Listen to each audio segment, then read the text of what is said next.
Hey, what's up everybody? Kai here, and welcome back to Let's Play Breath of Fire, where we started things off on a rather depressing tone. Our peasant village was burned to the ground, Sarah was kidnapped, and the fate of the entire world was placed on our shoulders.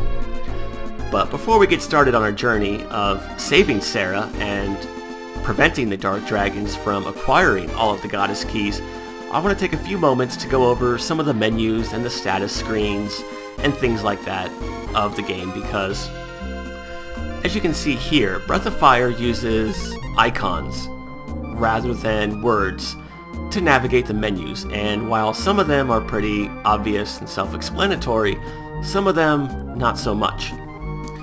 So taking a look at the main menu here, first up is the item bag, which takes you to your item menu. Pretty easy. Now this little hand up here, grabbing that red marble, is how you actually use your items. Just press A, pick an item, press A again, and you use it. Easy enough. Now this little question mark here will allow you to examine an item and get a little description about what it does, which is really handy. Now these little arrows here allow you to rearrange your inventory any way you want to. You just select an item, pick where you want it to go, and press the A button, there you go. And the trash can allows you to throw away an item. But before it does that, you get a little confirmation screen here, so that's pretty nice. Too many times, and I know some of you are in the same boat as I am, but too many times I've accidentally deleted an item that I didn't mean to and regretted that decision almost instantly. Next up we have this little helmet here, which is your equipment menu. Again, pretty standard stuff for an RPG. Your etc. item slots are your accessories. I think it was Albert Odyssey that also called your accessories etceteras, but that's what those are. Next up is your magic menu, which Ryu has no spells right now, so that's really not important. ST is your status screen, but I'll come back to that momentarily. These two arrows here I'll go over in more detail when it becomes pertinent, but for right now these two allow you to move your characters between the front row and the back row, and these two arrows allow you to switch characters from your active party to your reserve party and vice versa. But again, I'll go over that later. OP is your options menu, so you can change your options if you decided to. And I do want to make this change right here. I want to make my L and R buttons the change command, which we'll put that to use later on. And end, of course, will exit out of the main menu, or you can just press the B button. So let's go over the status screen a little bit. Again, it's your basic status screen here. You got strength, vigor, agility, wisdom, luck, all that good stuff, and your equipment at the bottom. But the way things work here in Breath of Fire is that your stats at the top work in conjunction with your stats in the middle there to determine the overall effect. For example, your strength works together with your attack stat to determine the damage you deal. Your vigor works together with your defense to determine how much damage you take. And yes, I know I referred to vigor as being strength in the last episode, when in fact it is a defensive stat. I must have had Final Fantasy VI on the brain, so I apologize for that confusion, viewers. Vigor in this game is your defense. Agility works together with your ACT stat, or your action stat, to determine your overall speed. Basically, if your act is higher than the enemies, you'll take your turns before them, or you'll execute your actions before them. Now, wisdom is kind of like a trifecta with intelligence and magic. Wisdom works with your intelligence to determine your magic defense. One thing about Breath of Fire is when you defend, you take less damage from spells. And this is the only time that this calculation is used in the game. And it'll be more noticeable on your more magically inclined characters who have more wisdom and intelligence. Now, wisdom works together with your magic stat to determine the accuracy of your spells, such as debuffs and instant death attacks. Now, luck works together with your fate stat to determine critical hits. And as far as evasion goes, I can't find any solid information on this, but it's most likely tied to your speed or agility stat. So that's how all of the stats work in Breath of Fire. And off to the left you can see your level, your experience, your HP, your AP, which is your MP. If I call it MP, I apologize, but just know that in the Breath of Fire series, AP is what they use for magic points, currency, whatever. Now since last time, I decided to make a slight addendum to my strategy, and that is, in addition to buying 3 antidotes with the money we were given, I want to go ahead and purchase 1 medical herb. You don't have to do this if you don't want to, but I like to have that safety net to fall back on, just in case. And besides, it's 9 gold. It's not like it's breaking our bank or anything. Now, we've got a couple new icons here in the shop menu. Again, some of them pretty obvious, like the $, which is where you go to sell an item. Question mark is the same. It will identify the item for you, which is very good because one thing that will become apparent to you, which if it hasn't already, is that Breath of Fire has a lot of text box limitations, meaning you're only allowed to have a certain amount of letters on a single line of text. While that doesn't make a whole lot of sense when you have herb space times 9, and up here you have marble 3, I mean clearly there's enough room to spell out the word marble, but anyways, I'm not going to nitpick on that. So having this identify command really comes in handy so you can figure out what some of these odd abbreviations actually stand for, or what the item does. For example, Marble 3 here. This will allow you to avoid all random battles. It doesn't matter if you're stronger than the enemy, or if you're weaker than the enemy, like in Dragon Quest, you just flat out avoid all random battles. So those are pretty nice, and look how cheap they are, that's amazing. Herbs, pretty standard in RPGs. In this game they always recover, I believe it's 50 HP, and that's fixed, so that's one thing to keep in mind. T-Drop, what does this do? The T-Drop cures the zombie status. Wait a minute, Capcom. The T-Drop cures the zombie status. I see what you did there with the T-Virus turning you into a zombie. I'm on to you, Capcom. You can't get this one by me. Now, I'm sure that's a complete coincidence that, 10 years from now, Capcom created Resident Evil and called the zombie virus the T-Virus. I believe this is called a teardrop. And don't worry about these, we'll find them later on in the game. Now notice there that little merchant, when you exit the shop menu, she has a little special animation that she does. In this case, she'll bow. Yeah, you see that? It's a nice little touch. This game is full of those, by the way. I love the attention to detail.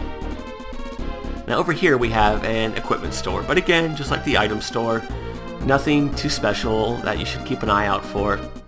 But there is a new icon, this little barbell or weightlifting icon, whatever that does. For some reason, that denotes trading. So one cool thing about Breath of Fire is you can, let's say you want this saber here. Well, you can first of all compare it to what you already have, in this case the Dirk. You could see that the saber is a little bit stronger. And even though we don't quite have enough money, if you want to, you can go ahead and buy an item from the trade menu, and not only will it automatically equip you with the new item, but it'll automatically sell what you're wearing and turn that money or use that money towards the price of the new item. So that's pretty nice. It's also the only way to see a side-by-side comparison of equipment. So this little trade-in feature is pretty handy. But yeah, we don't need any of that because we're going to find a lot of equipment for Ryu in the first dungeon. Spoiler alert, this game has dungeons. Alright, now here we are on the world map. Now I do want to take a few minutes and do a very, very minute amount of grinding. I just want to get up to level 2. And that should only take a few minutes because I think you only need like 10 experience. So let's just use the auto battle command here. That's what that AB stands for. So we got some slimes to deal with, which, just like Dragon Quest, very easy to take down. Very simple. They're not as cute and cuddly as the slimes in Dragon Quest, but that's okay. Let's get into one more battle here, and I'll go over the other commands a little bit more. Alright, so on the left you have your character with your level, your HP, your AP. You can actually see your status in battle, which is interesting. You can also change your characters around with these arrow keys. You can run away, obviously. Auto battle is auto battle. You'll just automatically use regular attacks. And if you go to this little sword here, this will open up your basic fight command where you can use auto attacks, defense, magic, or items. But for right now, I just want to stick with auto battle because it's quick and it's easy.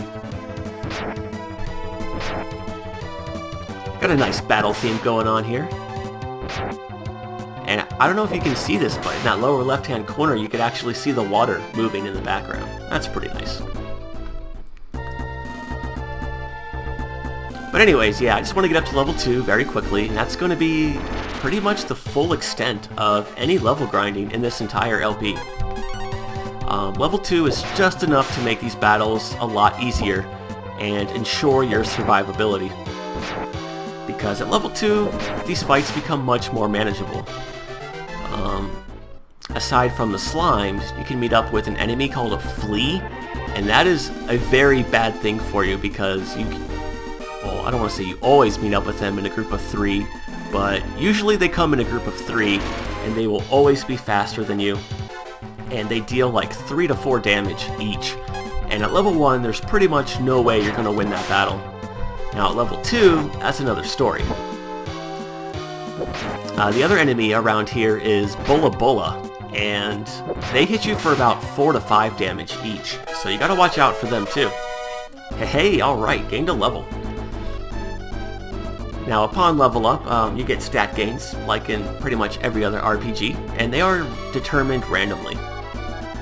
You also learn your spells as you level up. Okay, that didn't take long at all. One thing you may want to do though is save often, because like I said, if you run into a group of 3 of those fleas, there's pretty much nothing you can do aside from running away like a little bitch. Also, don't be afraid to just come back and talk to the old woman here to rest up for free while you're grinding. You know, there's no shame in that.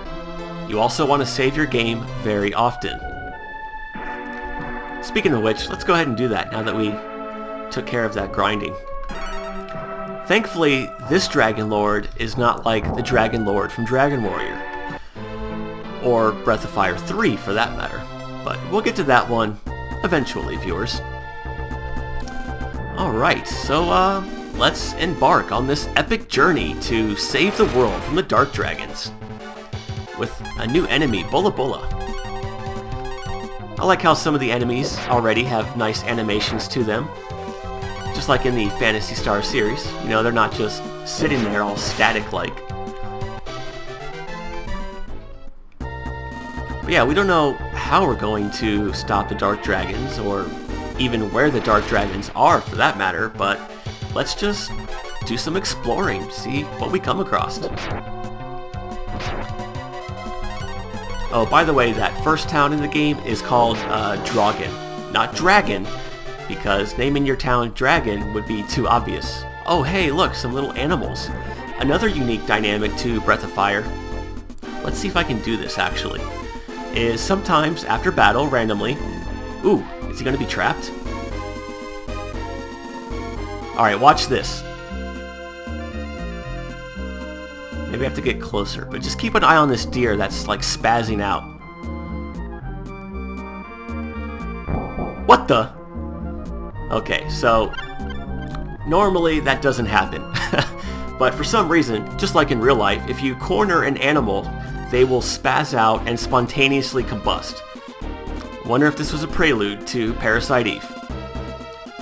But anyways, like I was saying, another unique feature to this game is that sometimes after battle you will see animals on the world map, and you can do hunting to acquire some items from them. Now normally this wouldn't come into play until later on in the game when you have a character that can actually hunt for you.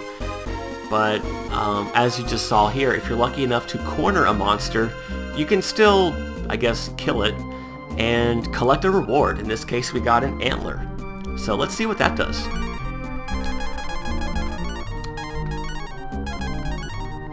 Oh, nice. Antler cures poison. Now, aside from deers, there's also pigs, there's birds, and there are white antlers. Not white antlers, white deers or stags that take you to Narnia.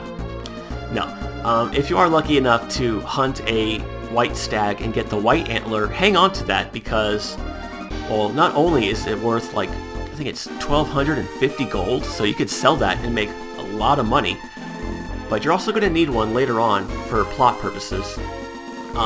Again, this is not very likely, but if it does happen to you at this point in the game, and it has happened to me before, so it is possible, definitely hang on to that white antler. And I'll go over hunting again in more detail when it becomes pertinent, but for now, just know that you can hunt in this game. That's pretty revolutionary.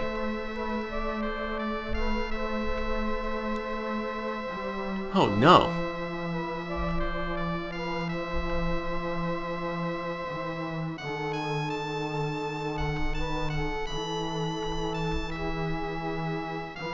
Oh, so this town isn't Nanai. What town is this?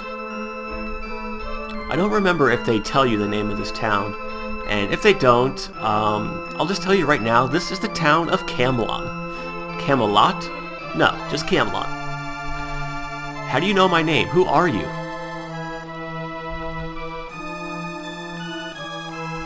Man, another peasant village that's been destroyed. These dark dragons do not play around, do they? You're a soldier. Your job is to fight and protect the people. You want me to do my job? Oh, hero, you're so silly. Well, if only you had a strong fighter that could chase out the creatures. What is it with demons always taking over castles anyways? They destroy the whole village, but then they just invade the castle and live there.